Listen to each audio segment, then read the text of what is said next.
El ratón. Saki. Theodorik Voller había sido criado desde la infancia hasta los confines de la edad madura por una madre cariñosa cuyo principal cuidado fue el de mantenerle a salvo de lo que ella llamaba las realidades más ásperas de la vida. Cuando murió dejó a Theodorik solo en un mundo que era tan real como siempre y mucho más áspero de lo que él consideraba necesario. Para un hombre de su crianza y temperamento, un simple viaje en ferrocarril estaba lleno de molestias y de contratiempos. Aquella mañana de septiembre, mientras se instalaba en un compartimiento de segunda clase, Theodorik Voller tenía conciencia de lo irritado de sus sentimientos y de su pésimo estado de ánimo. Había pasado unos días en casa de unos amigos que vivían en el campo y las incomodidades de aquella existencia que él calificaba de rupestre se le había hecho insoportable. Para colmo de males, el carruaje que tenía que llevarle a la estación no estaba preparado a la hora prevista y no hubo modo de encontrar al cochero.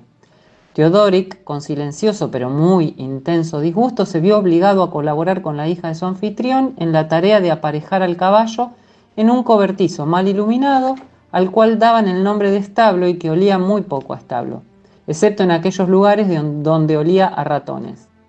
Sin que pudiera decirse que le asustaban los ratones, Theodorik los clasificaba entre los incidentes más ásperos de la vida y consideraba que la providencia, con un pequeño ejercicio de valor moral, debió reconocer hacía ya mucho tiempo que no eran indispensables y haberlos retirado de la circulación. Mientras el tren se deslizaba fuera de la estación, la nerviosa imaginación de Theodorik le acusaba a sí mismo de exhalar un leve olor a establo y posiblemente de lucir alguna brizna de paja en su traje habitualmente impecable. Por fortuna, el único ocupante del compartimiento, aparte del propio Theodorik, una dama de edad mediana, parecía más inclinada al sueño que al escrutinio. El tren no se detendría hasta la estación en la cual debía apearse Theodorik dentro de una hora, aproximadamente, y el vagón era de un modelo anticuado, sin ninguna comunicación con un pasillo. En consecuencia, no era probable que el semi-aislamiento de Theodorik se viera interrumpido por la presencia de otros compañeros de viaje. Sin embargo, apenas el tren había alcanzado su velocidad normal cuando Theodorik tuvo conciencia de que no estaba solo con la soñolienta dama, de que ni siquiera estaba solo en sus propias ropas. Un cálido y serpenteante movimiento sobre su carne traicionó la desagradable presencia. Un invisible pero acerba de un descarriado ratón, el cual era evidente que se había introducido en su actual refugio durante el episodio de aparejamiento del caballo. Unas furtivas sacudidas y unos pellizcos salvajemente aplicados fracasaron en su propósito de desalojar al intruso. El ocupante legal de las ropas se retrepó contra el respaldo del asiento pensando furiosamente, tratando de encontrar algún medio que le permitiera poner término a aquella doble posesión. No podía imaginarse a sí mismo durante toda una hora en la horrible situación de un refugio para ratones vagabundos. Su fantasía había doblado ya como mínimo el número de los invasores.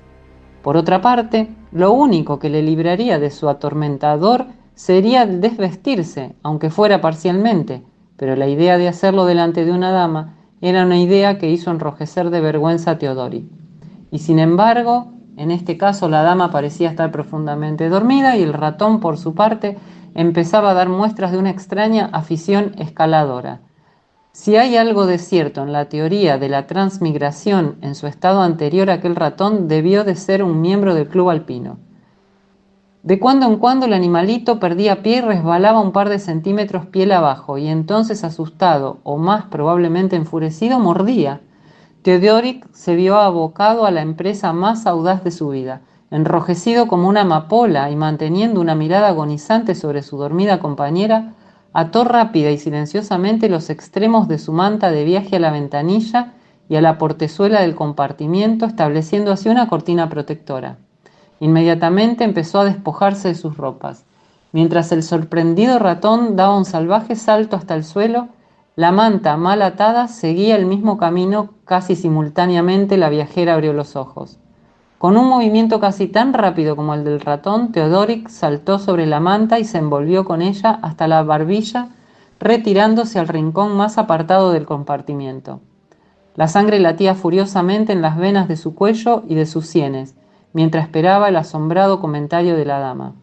Esta, sin embargo, se limitó a dirigir una silenciosa mirada a su angustiado compañero. ¿Qué es lo que le había visto? Que se preguntó Teodoric, y qué diablos debía opinar de su actual posición. Creo que he atrapado un resfriado, murmuró desesperadamente. Cuánto lo siento, respondió la dama. Precisamente iba a preguntarle si no tenía inconveniente en abrir la ventanilla.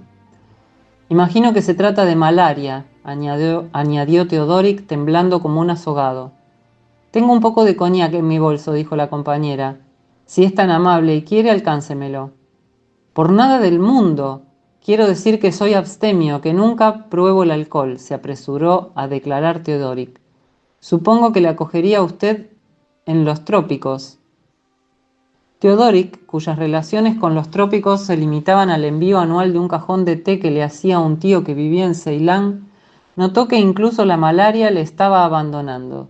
¿Sería posible, se preguntó, informar a la dama acerca del verdadero estado de sus asuntos a pequeñas dosis?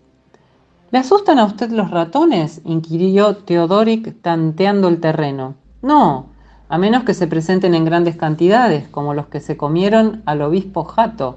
¿Por qué me lo pregunta? Hace unos momentos tenía un ratón metido entre mis ropas, dijo Teodoric con una voz que apenas reconoció como suya. Una situación comprometida, ¿verdad?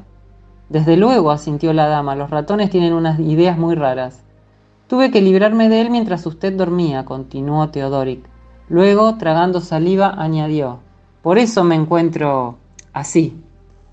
No creo que liberarse de un ratón provoque un resfriado, dijo la dama con una ligereza que Teodoric encontró abominable.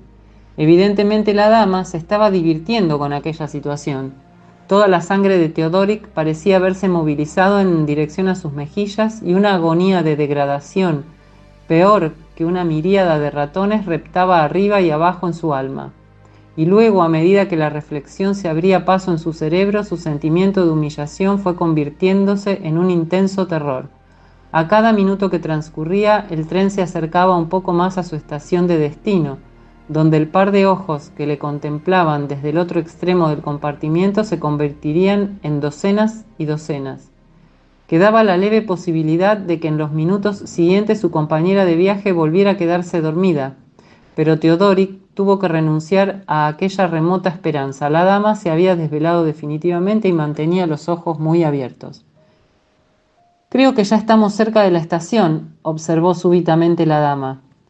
Teodoric había observado ya con creciente terror los detalles del paisaje que anunciaban el final del viaje. Las palabras de la dama actuaron como revulsivo. Cerrando los ojos, dejó caer la manta al suelo y empezó a vestirse frenéticamente. Tenía conciencia del incesante martilleo de sangre en su garganta y en su corazón, y del silencio glacial que reinaba en el rincón hacia el cual no se atrevía a mirar. Luego, mientras se dejaba caer en su asiento, vestido y casi delirante, el tren aminoró la marcha y finalmente se detuvo. La mujer habló. ¿Sería usted tan amable de avisar a un mozo para que me acompañe hasta un taxi? Siento mucho molestarle sabiendo que se encuentra indispuesto, pero una persona ciega se halla tan indefensa en una estación de ferrocarril.